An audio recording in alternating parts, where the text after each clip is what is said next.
How can you categorize a terror attack in which 1,200 mostly innocent civilian people were brutally attacked, raped, tortured, beheaded, and murdered? How can you, a British NHS doctor or NHS doctor in Britain, how can you say that's a welcome punch on the nose? I will defend the right of the Palestinians to resist an occupation.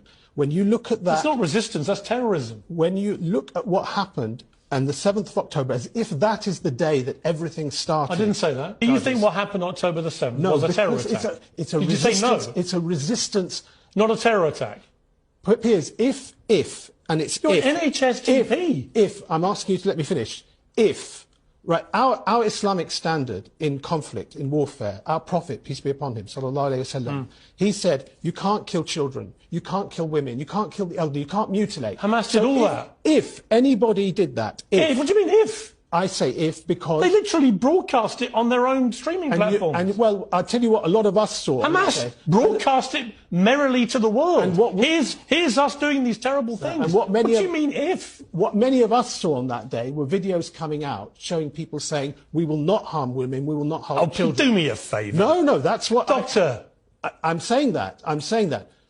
Resistance is a right in Islam. It's a right in international law.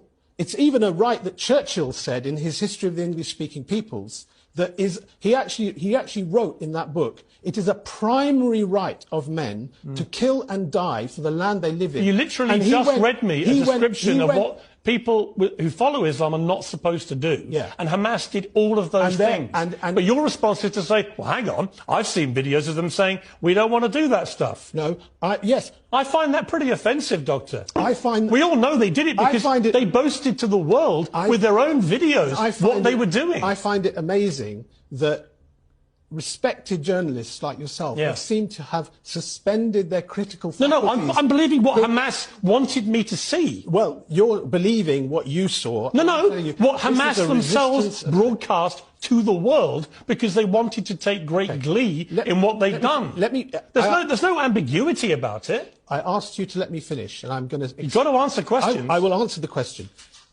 Let's agree on a principle.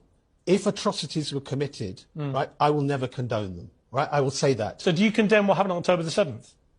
If atrocities are committed, you know who's responsible? What do you mean if? No, they were. Who's responsible for it then? So you don't condemn it? Okay. Who is responsible? Well, the Jews brought it on themselves. No, actually, I would say more than that. I would say the powers that believe that Israel should be a colony for themselves in the Middle East, they are the ones responsible. Do you know what? I'm really struggling. I've got to be honest with you. I'm really struggling. A British National Health Service doctor of 25 years, a man who's supposed to be seeing patients all day, every day and putting them right, is incapable of saying what happened when it was literally broadcast to the world by a terror group. Nor do you think they're terrorists. You think it's resistance. You seem to want to go every way to justify it. You don't even believe what they showed us with their own technology. And I'm just curious. Do you think any of this is compatible with you being a doctor in the National Health Service?